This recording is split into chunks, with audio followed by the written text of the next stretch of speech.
For this video, we're going to learn a little bit about masking, and I'm going to start with a blank document here and create some simple shapes to demonstrate, and then we'll move over to Kusi and add in some masking for her just to demonstrate something a little bit more complex.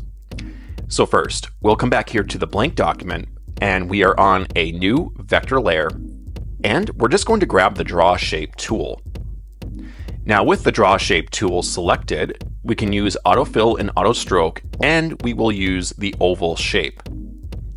Coming over here to fill, I'll select a light blue color, something like that, maybe a little bit darker like that, and click OK. And then the stroke line doesn't matter as much, but let's just do a dark blue color for this. So something like that should be fine, and then click OK. I'm just going to come in and draw out that shape, just like this.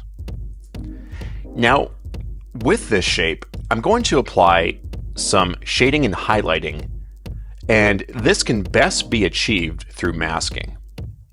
Now, we could go through if we wanted to on this particular layer and try to add in different points. Perhaps we want the shading to occur near the top left.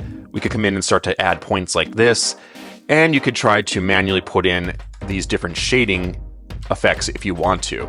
However, I think you'll find that the masking process makes this a lot easier, so that way you're not going in and accidentally destroying the original shape, and then when it comes to animation, not having to deal with a bunch of different points on one shape in order to create animation. So in order to mask, you need to have your layers inside of a group. And we can come over here and right click on the vector layer and choose to group with selection. So now we are inside of a new group with the vector underneath it. Now I can rename the first vector layer to oval, and let's just make 2 additional vector layers. I'll make a new one. We can name this one shading, and then the second one can be named highlights. So for shading, if I come over here, clicking once on that layer, I'm just going to grab the Add Point tool. You can grab any tool you wish to draw out. And I want to grab the fill color here, and I'm going to turn it all the way to black and click OK. Same with the stroke, just make it black. And we'll come in and we can add some points going down like this. And we're just going to complete the shape by going up like so. Make sure that we have auto weld turned on for this, so that way we can complete the shape. There we are. And then we can come in with the Create Shape tool, select the new shape that we just made, and then create the shape, which will apply the fill and stroke properties from the Style panel. Now, I'm going to come over here to the highlights, and we're going to do something really similar. We'll grab the Add Point tool, come up here to Fill, we'll change this to white, same for the stroke color. And near the top here, I'm just going to add in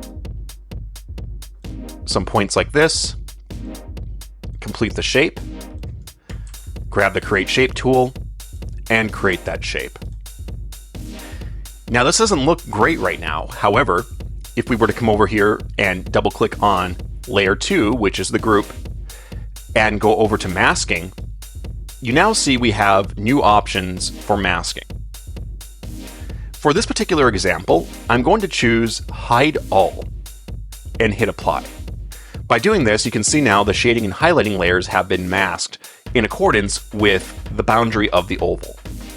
Now you may notice we have some other things going on as well, such as if we zoom in here, you'll see that the fill color is overtaking the stroke line a little bit, and that's happening in a couple different spots here.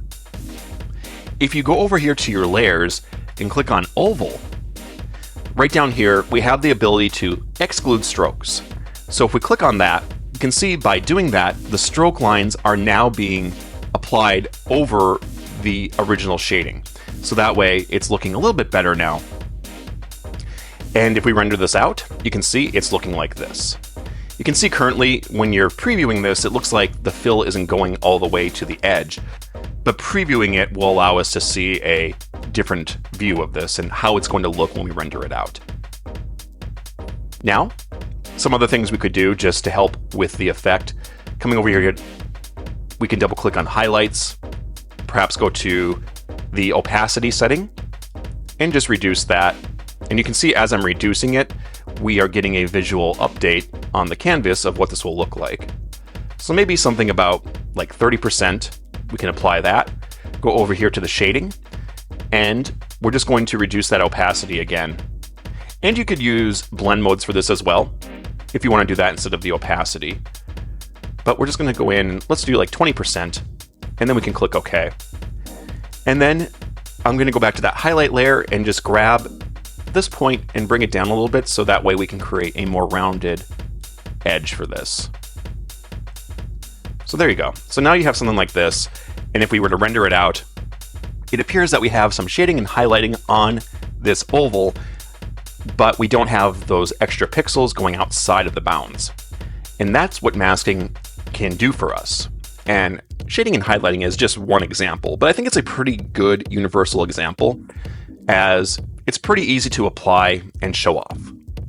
Now with our character, which is going to be a more complex example, we have two things we'll do here. We'll add some shading and highlighting to the head, and then we'll do so for the front arm, just to demonstrate a little bit how we can go about this. So here, with the character, we do have a head group, as you'll see, and underneath the head group, we have the different head elements, so eyes, ears, and all of that. What we're going to do for head is first click on hair top, and then we're going to go to new layer and choose vector, and this is going to be the shading. And we'll do a second vector, and we can name that highlights. I'm just going to abbreviate it by just using HLS. Now, we'll go to shading first, and just like before, we can come in and add in a shape for the shading. And I'm going to do this relatively quick, but you can see we have a little bit of shading here on the bottom that we're going to create. Now, I can select that group, come over here, and I'm going to do a dark blue this time, something like that. And we'll make sure we create that shape. And using the select shape tool, I'm actually going to select this shape again, and then just disable the stroke. Now I'll go to highlights, and we're just going to come in. I'll use the draw shape tool. I'll select my color for the fill to be white. And I'm going to disable auto stroke just so that way we just have the fill color. And I'll come in and add a highlight right about there. Now we're going to go to head, just double click on head to go inside, go to your masking, go to hide all, and then choose to apply. Now we have a similar look like we did before, with everything being cut off. Now, if we want, we could go to the head and exclude the strokes. So we'll go to that head ears layer because we want the strokes to be exposed. So we'll exclude the strokes from the masking and hit apply. And then we're going to go over here first to shading, right click, go to blend mode. And as we go through, you can see we have the ability to choose the different blend modes. In this case, we'll choose multiply. And then for your highlights, right click, blend mode, and here we'll do an overlay. Then going back to these layers one more time, we'll start with shading. I'll just double click and go into opacity, and we can drop the opacity down to, let's say, 30%. It's a pretty obvious shading effect, but that works. Click OK. Double click on highlights, and we can do the same. We can just kind of bring this down so that it's not as bright, to about 30%, and then click OK. Now if we use Control R or Command R to render the frame, you can see that the shading is now in place for this character. And if you wanted to keep going, you could. So with that front arm and hand, you can see right here that we have the arm and hand separate.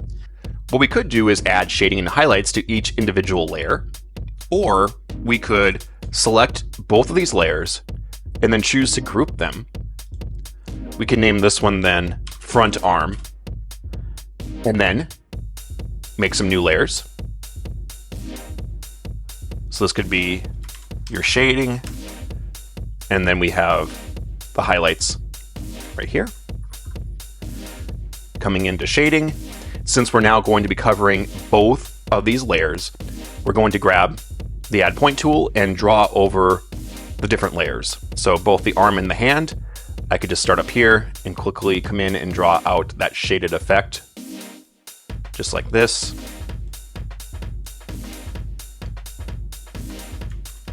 Make sure that we fill it in, and I'll just do a dark blue again with the blend modes this time. We're going to create that shape. Make sure that we disable the stroke colors. And then for the highlights, we'll add just a small highlight on the other side. Again, I'm doing this pretty quick, so you could probably go in and refine this much more, but this should hopefully give us a good example. So we'll come up like this and release. We're going to create that shape, making sure that we select the fill color to be white, and we can disable the stroke as well. Now, we'll double click on front arm, go to masking. We're going to choose to hide all and hit apply. Now, it's going to work a little bit differently now because we have more layers within this group. You'll notice that the hand is not being accounted for, and that's because it's hiding everything except the bottom layer. That's how Moho usually works with your masking. So what we need to do in this case is click on hand 1. And if we click on arm 1 as well, you'll see that arm 1 is set to add to mask, and then hand 1 is set to mask this layer. We want hand 1 to also be add to mask, and then apply. And now you'll see that it's going to retain the masking for the hand as well. And if we need to, we could also exclude the strokes for each of these in case if I didn't do that already. There we go. And it's just a matter of now of going in and adjusting your shading and highlighting layers. So we can use blend modes, we can use the opacity, whatever we want to do. I'm just going to lower this right now to, let's say, 20%. And for blending, I can choose screen as well. Maybe bring this up a little bit more to about 25. Hit apply, go to shading, blend mode. We can make that overlay or multiply. Actually, let's do multiply instead. And then we can reduce this down to about 25 and then click OK. So now if we render this out, just so you can get a better view of what we were doing here, you can see now we have applied highlights and shading to the head as well as the arm. So hopefully this gives you some idea of how you can do masking inside of Moho.